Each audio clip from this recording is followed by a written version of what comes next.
ہے کہ پیرانوں تو سارے مننے ہیں، اللہ دے ولیاں دا کوئی انکار ہے بھلا؟ ہر پیر صاحب دا کوٹا ہے اللہ کو لوگ وچوں لے کے دے دیندا کہ پتر کون دیتا ہے، وہ سمجھو پیر ہی دیتا ہے، پیر جگی پتر دیویں آ۔ ہمارے چینل ایجو آفیشیل کو سبسکرائب کریں اور نئی اپڈیٹس کے لیے گھنٹی کے بٹن کو ضرور دبائیں۔ اور سورۃ فاتحہ کا خلاصہ ایاک نعبد و ایاک نستعین، یا اللہ صرف تیری بندگی، یا اللہ صرف تجھ سے مدد، ایاک سارے طرفوں سے، وَإِذَا سَأَلْتَ فَاسْأَلِ اللَّهِ وَإِذَا اسْتَعَنْتَ فَاسْتَعِنْ بِاللَّهِ، ایاک کہ یا اللہ صرف تیری بندگی اور یا اللہ صرف تجھی سے مانگنا، تیرے آگے جھولی بھر، دنیا بھی اسی سے مانگنی ہے اور آخرت بھی اسی سے مانگنی ہے۔ اللہ نے ہمیں دنیا پہلے سکھائی، آخرت بعد میں سکھائی۔ ربنا آتنا فی الدنیا حسنۃ وفی الآخرۃ حسنۃ وقنا عذاب النار۔ تو سارے آسمانی کتابوں کا خلاصہ یہ ایک جملہ ہے، ایاک نعبد، اور بندگی صرف نماز نہیں بلکہ پوری زندگی اللہ کی چاہت میں گم ہو جائے، ڈھل جائے، اور ہر ضرورت میں اللہ اس کی طرف ہاتھ اٹھے، مخلوق کی طرف ہاتھ۔ ایک ہوتا ہے ایک دوسرے کی مدد کے لیے، وہی اپنا ٹریکٹر دینا، یار میری جو ہمارے ہاں ہم نے اپنی مثال دینی، جب ایک دم زمین تیار کرنے کا وقت آتا ہے تو وہ 3 ٹریکٹر بھی کافی نہیں ہوتے، تو ہم کہتے ہیں جی ذرا اپنا ٹریکٹر بھیج دینا، ایک ہی دن میں ہماری زمین ساری تیار ہو جائے۔ یہ ایک دوسرے کی امداد باہمی ہے۔ مدد جہاں انسان بے بس ہے، صرف اللہ ہی کر سکتا ہے، ان چیزوں میں اللہ کے سامنے جھولی پھیلانا، اسی کو پکارنا، اسی کے آگے ہاتھ پھیلانا اور اسی کے آگے سر جھکانا۔ تو سورۃ فاتحہ کو مجھے کوئی یاد پڑتا ہے، ایک دفعہ میں کہیں پڑھا تھا کہ اللہ اپنی ذات کو اتنے خوبصورت انداز میں بیان کرتا ہے، الحمدللہ رب العالمین الرحمن الرحیم مالک یوم الدین۔ یہ تو غیب کے صیغے کے ساتھ بات ہو رہی، لیکن اللہ اپنی ذات کو اس قدر خوبصورت انداز میں بیان کرتا ہے کہ ان 4 لفظوں میں اللہ سامنے آ جاتا ہے، تو سننے والا اللہ کو سامنے دیکھ کر کہتا ہے ایاک نعبد، تیری ہی بندگی کرتے ہیں، وایاک نستعین، تجھ سے مانگتے ہیں، کیونکہ اللہ کو دینے کے لیے کہیں سے مانگنا نہیں پڑتا۔ وہ میں تھا گاؤں میں، تو ایک ہمارا رشتہ دار برادری، میں نے سب سے دوستی لگا کے رکھی، سب سے ملتا ہوں۔ مجھے کہنے لگا طارق میاں بندہ تو بڑا چنگا ہے، پر تو وابیاں نہ رل گئے کیا وابی کون ہوندے؟ ہے کہ جڑے پیرانوں نہیں مندے، ہے کہ پیرانوں تو سارے مننے ہیں، اللہ دے ولیاں دا کوئی انکار ہے بھلا؟ ہاں یہ آنے ہے بھئی پیر پتر نہیں دے سکدا تو پیر دعا دے سکدا ہے، پتر تو اللہ دینا ہے، کہ ایہ تا گل ہر پیر صاحب دا کوٹا ہے اللہ کو لوگ وچوں لے کے دے دیندا، سمجھو؟ ہر پیر صاحب کا کوٹا ہے، اس کوٹے میں سے اللہ سے لے کر دے دیتا ہے۔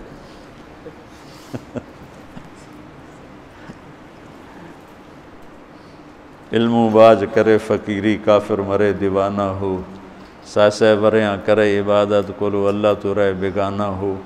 سلطان باہو رحمۃ اللہ علیہ کے 2 بول ہیں۔ تو ابراہیم علیہ السلام نے آگ میں جاتے ہوئے جبریل اور ہوا کے فرشتوں کو کہہ دیا تھا اما الیک فلا واما الی اللہ فنعم ایاک نعبد و ایاک نستعین۔ اللہ تعالیٰ نے اپنی ذات کو اس خوبصورت انداز میں پیش کیا کہ جیسے ہم اللہ کو دیکھ کر کہہ رہے ہیں ایاک نعبد و ایاک نستعین، یا اللہ صرف تیری بندگی کریں گے، یہ سر اور کہیں نہیں جھکے گا، اور یا اللہ صرف تجھ سے مانگیں گے اور کسی سے نہیں مانگیں گے۔ قرآن وہ میں نے پہلے ایک مثال سے بتا دیا، یہ استعانت بالغیر نہیں ہے، بھائی مجھے قرض چاہیے اب مجھے 1,00,000 روپیہ دے دیں، یہ اس میں نہیں آتا ہے۔ میرے نبی قرضہ اٹھاتے تھے، میرے نبی نے جنگ کے لیے تلوار اٹھائی، زرہ پہنی، اسباب کی دنیا ہے، اسباب کا اختیار کرنا اور چیز ہے، اور جن چیزوں میں اللہ کے سوا کوئی کرنے والا نہیں وہ لوگوں کے سامنے ہاتھ پھیلا دینا۔ ہم لیا گئے تو وہاں ایک پیر جگی گدی تھی، تو ان کے پیر صاحب سے ملاقات کی، انہوں نے بہت محبت کی، تو ہم فاتحہ پڑھنے گئے تو وہاں ان پڑھ عورتیں بیٹھے، پیر جگی پتر دے میں آ، پیر جگی پتر دے میں آ۔ اللہ ان کو معاف کر دے گا، ان کو پتہ ہی کوئی نہیں ہے کہ پتر کون دیتا ہے، وہ سمجھے پیر ہی دیتا ہے، پیر جگی پتر دے میں آ۔ تو استعانت صرف اللہ سے۔ اگر آپ نماز کی عادت ڈال لو نا، آپ پڑھتے ہو لیکن ہر حاجت میں مصلی پہ آ جاؤ، پھر آپ کو ایاک نستعین کا مزہ آئے گا۔ اپنی حاجت نماز کے ذریعے اللہ کے سامنے رکھو۔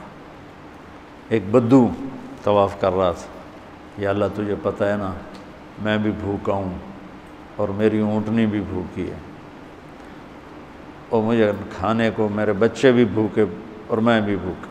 ایک آدمی ساتھ سن رہا تھا تو اس نے جلدی سے اپنے تھیلی نکالی درہموں کی، کہ میرے بھائی قبول فرما، کا پیچھے ہٹ، تو اس سے لینا ہوتا تو اس کے گھر میں آتا، جس کے گھر آیا ہوں اسی سے لینا، چل چل مجھے نہیں چاہیے۔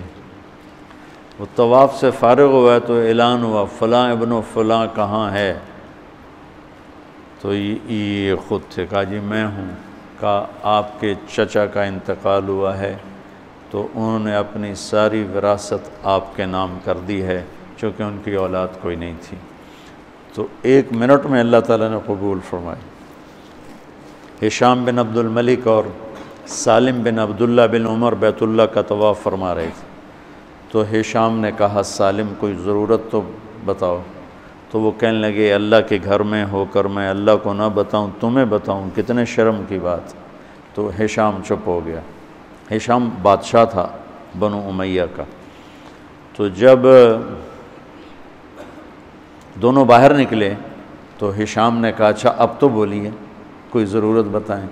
تو سالم بن عبداللہ بن عمر، حضرت عمر کے پوتے، کہنے لگے کیا بتاؤں، دنیا کی یا آخرت کی؟ وہ کہنے لگا دنیا کی بتاؤ، آخرت کی میں کیا پوری کروں گا؟ تو وہ کہنے لگے دنیا تو کبھی اللہ سے نہیں مانگی، تجھ سے کیا مانگا؟ ما سألت من یملکھا فکیف من لا یملکھا، جو دنیا کا شہنشاہ ہے، دنیا تو اس سے کبھی نہیں مانگی، تم سے کیا مانگوں گا؟ تو میرے عزیزو، سارے قرآن کا خلاصہ یہ 2 لفظ ہیں، ایاک نعبد۔ امت اللہ کے سامنے سر جھکا دے، ہر حرام چھوڑ دے، ہر حلال پہ آ جائے۔ بندگی صرف نماز نہیں ہے، بازار کی بندگی کیا ہے؟ سچائی، ناپ تول کا پورا ہونا، وعدے کو وفا کرنا، کھوٹ ملاوٹ سے بچنا، یہ بازار کی عبادت ہے۔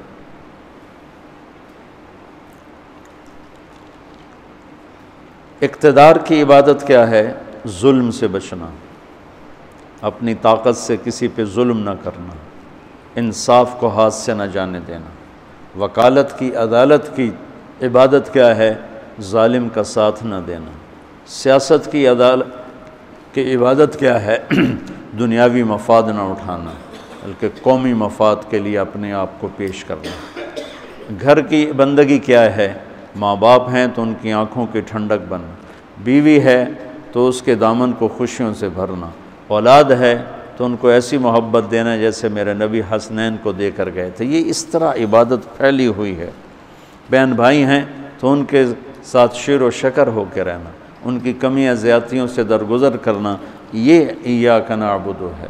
صرف نماز کے اندر نہیں ہے ایاک نعبد، بلکہ پوری زندگی ایاک نعبد ہے۔ تو میں کہا کرتا ہوں سچائی، دیانتداری اور انصاف، یہ 3 چیزیں اگر آپ کے اور میرے اندر ہیں تو ہماری پوری زندگی عبادت بن جائے گی، پوری زندگی بندگی بن جائے گی۔ وَإِيَّاكَ نَسْتَعِينُ، جب اس کے سامنے سر جھکاؤ گے پھر ہاتھ اٹھاؤ گے تو مزہ بھی آئے گا۔ مانگنے کا بھی، اس کے دینے کا بھی۔ اس کو کون سا کہیں سے لینا پڑتا ہے، جو وہ نباتہ بن یزید نخی رحمۃ اللہ علیہ تابعین میں سے ہیں، اللہ کے راستے میں جا رہے تھے، گدھا مر گیا تو نیچے اتر کے 2 نفل پڑھ کے کہنے لگے یا اللہ تو بے نیاز ہے، تجھے تو کسی چیز کی ضرورت نہیں، اور میں تو مسافر ہوں، مجھے اس کی ضرورت ہے، اسے زندہ کر۔ اور ایک چھڑی ماری، قم باذن اللہ، گدھا اچھل کے کھڑا ہو گیا۔ اور امام شافعی نہیں شعبی فرماتے ہیں کہ میں نے اس گدھے کو دمشق کے بازار میں فروخت ہوتے دیکھا، اور وہ نباتہ پہلے فوت ہوئے، کھوتا بعد وچ مریا۔ ایسی دعا قبول ہوئی۔ تو انشاءاللہ تھوڑا تھوڑا اس کو لاتے رہیں گے، آج بس اتنا ہی کافی ہے۔